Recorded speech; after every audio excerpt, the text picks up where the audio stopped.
Hello दोस्तों, Rana classes में आपका स्वागत है। तो आज मैं आपको PSSC inter level non typing post के बारे में बताऊंगा और डॉक्यूमेंट्स वेरिफिकेशन में आपको क्या क्या आवश्यकता होगी उसके बारे में बताऊंगा। तो इस वीडियो को शुरू से अंत तक देखें, पसंद आने पर लाइक्स, नए लोग सब्सक्राइब करना ना भूलें।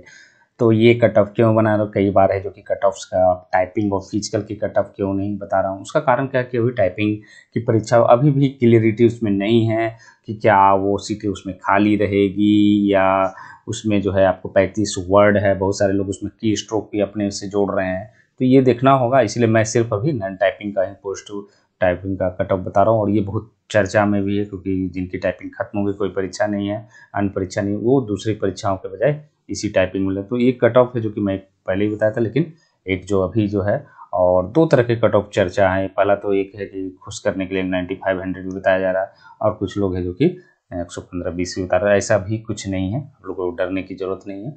और एक चीज़ कहना है कि आप लोग क्योंकि भागते बहुत जल्दी हैं, खासकर बीएसएससी इंटर वाले लड़के ज़्यादा भागते हैं, क्योंकि जितनी कम एजुकेशनल क्वालिफिकेशन होती है उतने ज़्यादा आप बीपीएससी या जो ग्रेजुएशन लेवल है उसमें नहीं के बराबर भागते हैं, या जो सत्य रहता है उसी के। लेकिन इसमें जो छात्र हैं वो सबसे ज़्यादा भागते हैं, क्योंकि अनुभव की काफ़ी कमी रहती है।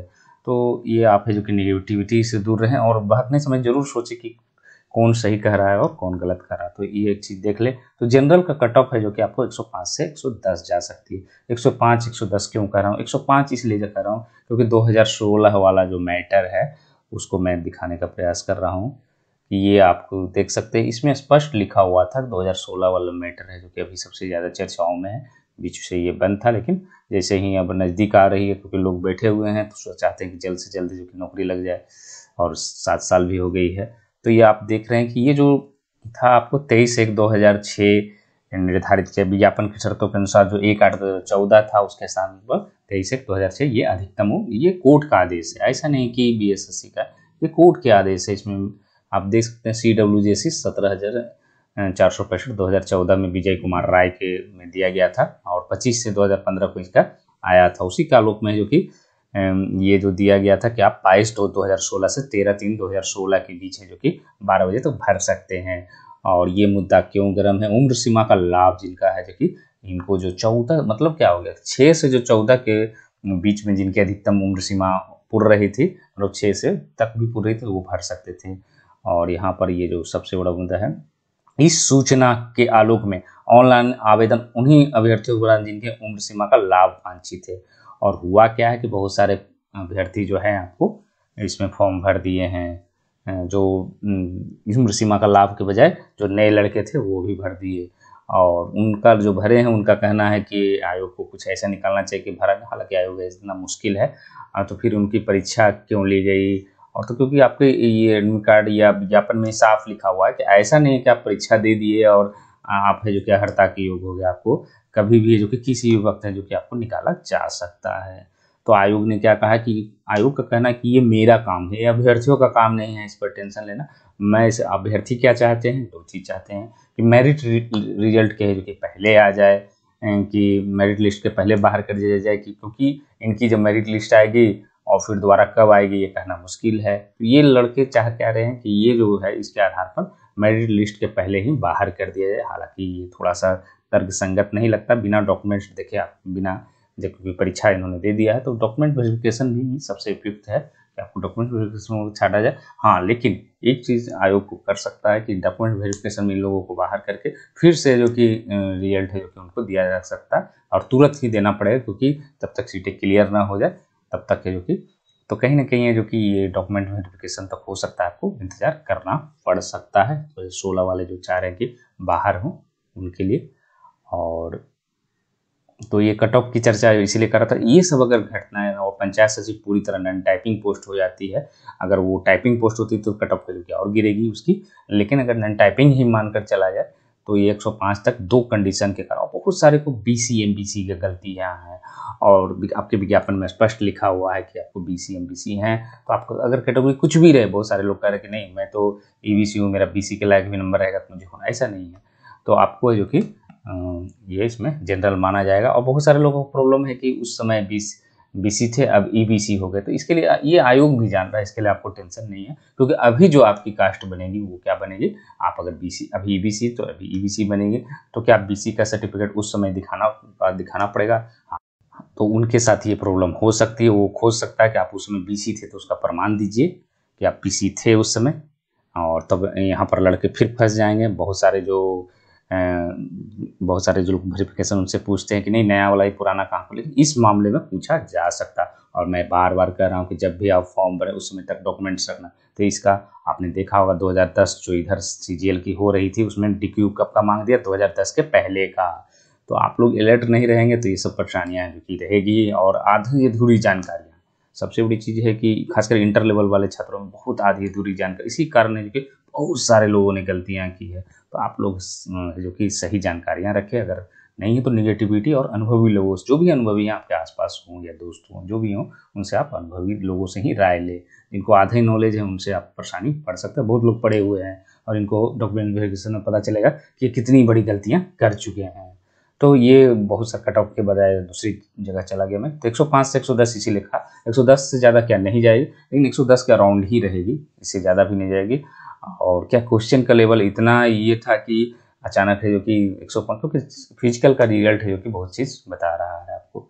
बीसी का 102 से 106 जा सकता है, और क्योंकि सीटों की संख्या बीसी की कम होती है, 12% ही बिहार में आरक्षण है। एमबीसी ईबीसी इसको जिसको कहते हैं, तो ये जो है आपको जा सकती है आपको 100 से 102 क्वेश्चन जाएगी। एससी का 98 से 100 क्वेश्चन, एसटी का है जो कि 96 से 98 क्वेश्चन, डीक्यू का है जो कि 94 से 96 क्वेश्चन, और डब्ल्यूबीसी का है जो कि 92 से 94 क्वेश्चन है जो कि आपको जा सकता है। तो ये आप देख सकते हैं डब्ल्यूबीसी का, और फ्रीडम फाइटर का 90 से 92 क्वेश्चन। तो क्या कट ऑफ है जो कि इसी का राउंड ही रहेगा। ऐसा नहीं कि 100 क्यों जाएगा, क्योंकि 100 में आपको अगर 20,000 लड़के 100 ला रहे हैं तो फिर वो भी जनरल की बात नहीं कर रहा हूँ। तो मान लीजिए कि 100 तो कम से कम नहीं तो 10,000 से 20,000 लोग, 20,000 तक लोग ला सकते हैं, या 15,000 लोग भी ला सकते हैं। तो 100 कॉमन हो गया, तो कॉमन रिजल्ट कभी भी कट ऑफ नहीं बनता। तो 105 से नीचे भी नहीं जाएगी, 110 के आसपास क्वेश्चन रह सकते हैं, यही दोनों के बीच में रह सकती है। तो ये आप कैटेगरी वाइज आप देख सकते हैं कट ऑफ। और अब आते हैं डॉक्यूमेंट्स वेरिफिकेशन पर, कि डॉक्यूमेंट्स वेरिफिकेशन में क्या क्या, क्योंकि इधर हाल फिलहाल के जो डॉक्यूमेंट वेरिफिकेशन हुई है उसके आधार पर है जो कि आप जैसे ही यहाँ पर जाएंगे तो एक चीज़ आप द्वितीय स्नातक स्तरीय में, तो ये आपको भराया जाएगा। सबसे पहली चीज़ प्रारंभिक परीक्षा का अनुक्रमांक भराया जाएगा, मुख्य परीक्षा का अनुक्रमांक, अभ्यर्थी का नाम, मोबाइल नंबर, पिता का पूरा नाम, गृह जिला, ये आपको पूरा, और आपको फोटो चिपकाना है।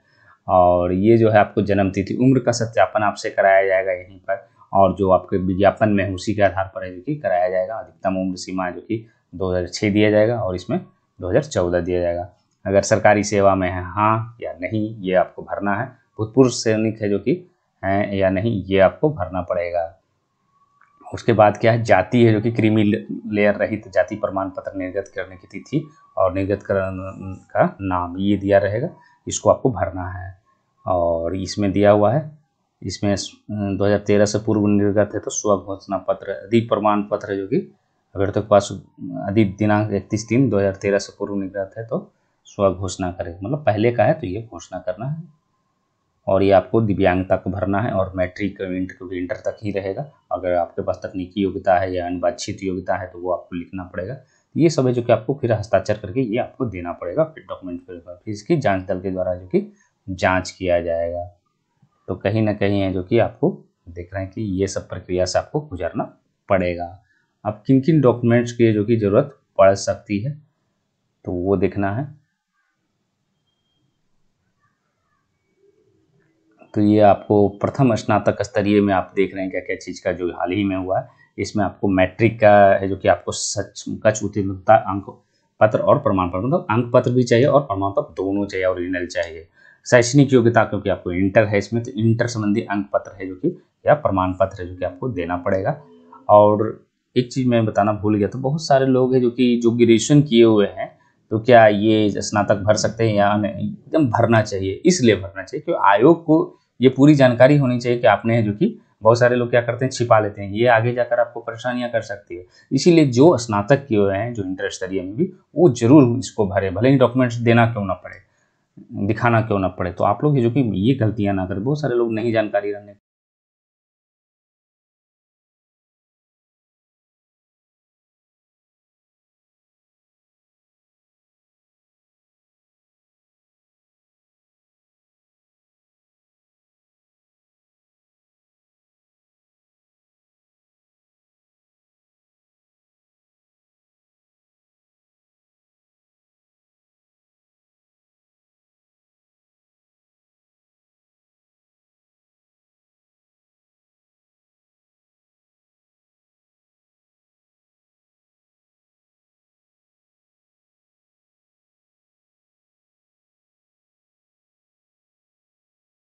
इन सब चीज़ों को है जो कि आपको भरना पड़ सकता है।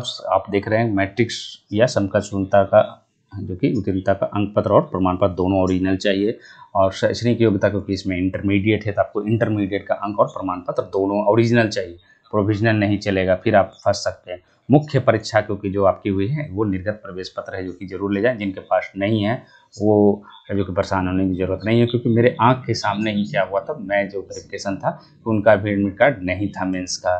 तो वो क्या किए थे, एक आवेदन आयोग के जो वहाँ पर जांच कर रहे थे वो कहा कि एक आवेदन लिख दो। बहुत सारे लोग, ऐसा नहीं कि वो एक आदमी थे, बहुत सारे लोग छात्रों का, मेरा भी था, लेकिन उसके पीछे कुछ लिखा हुआ था कहीं ना कहीं, जो कि ये खुद का अनुभव है। ऐसा नहीं कि मैं इनको ये सर्कुलर को देख कर कह रहा हूँ या ये इसको मैं खुद अनुभव किया हूँ, इसीलिए बता रहा हूँ कि आपको परेशान होने की जरूरत है। लेकिन आप अगर नहीं है तो आपको ये आवेदन देना पड़ेगा।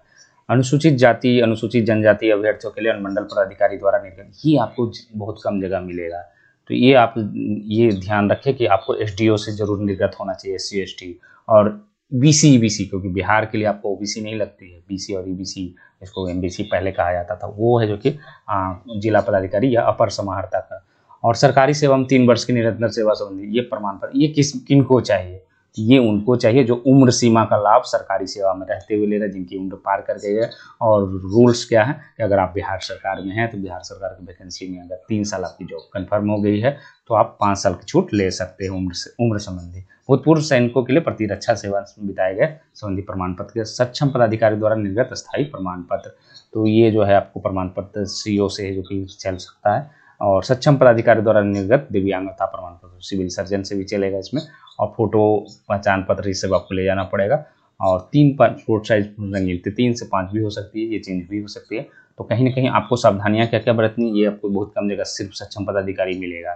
तो ये आपको अनुमंडल पदाधिकारी बनाना, और ये जिला पदाधिकारी या अथवा काउंटर साइन रहेगा जिला का तो भी चलेगा। तो ये तो आपको सीजीएल की थी।